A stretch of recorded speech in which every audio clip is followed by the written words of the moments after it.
4:45 p.m. Monday. Harry Alps put down his telephone wearily and looked at the wall clock. There'd be no getting home on time tonight.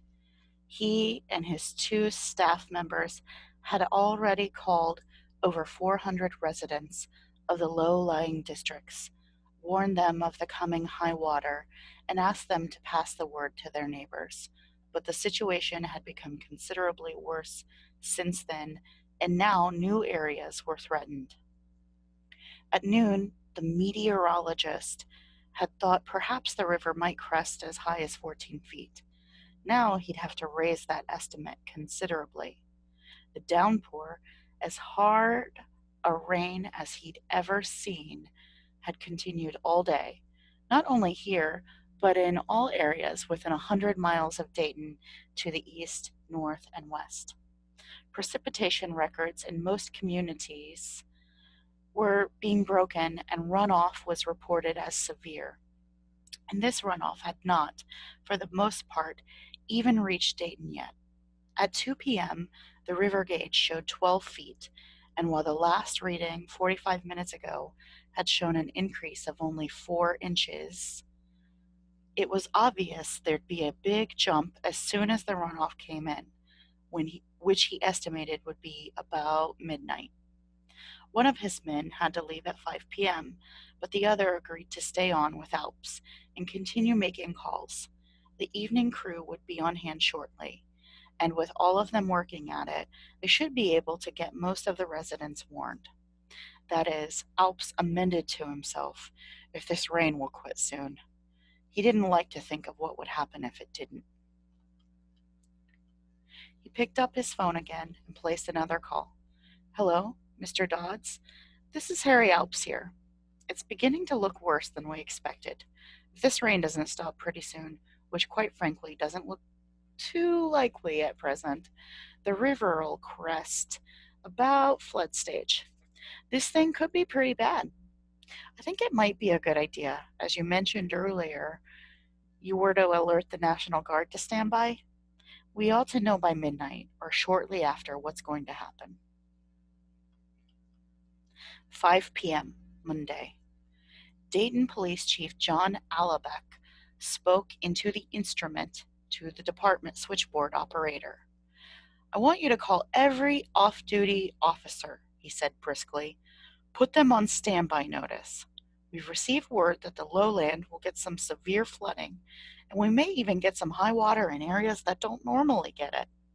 I expect we'll be able to handle everything well enough with the on-duty men, but those on standby are to stay in their homes during off-duty hours until further notice, just in case.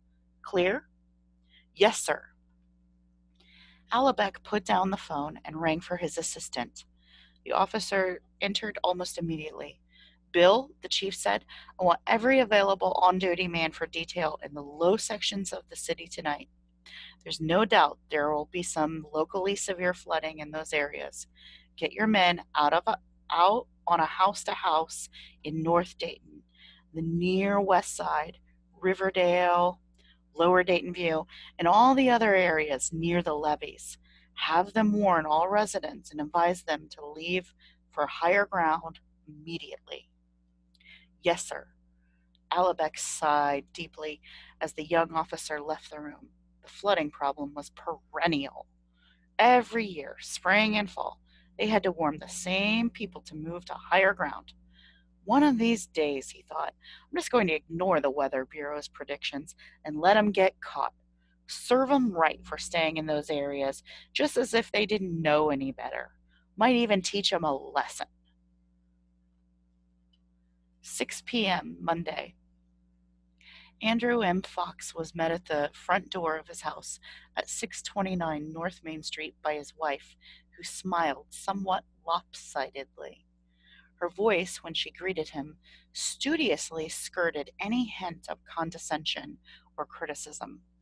Well, how does it look, Andy? Not good, Finette. Not good at all. There's going to be a bad flood, a very bad one. I may have to stay up all night tonight. Finette Fox turned away quickly and went into the kitchen so he wouldn't see the exasperation she felt.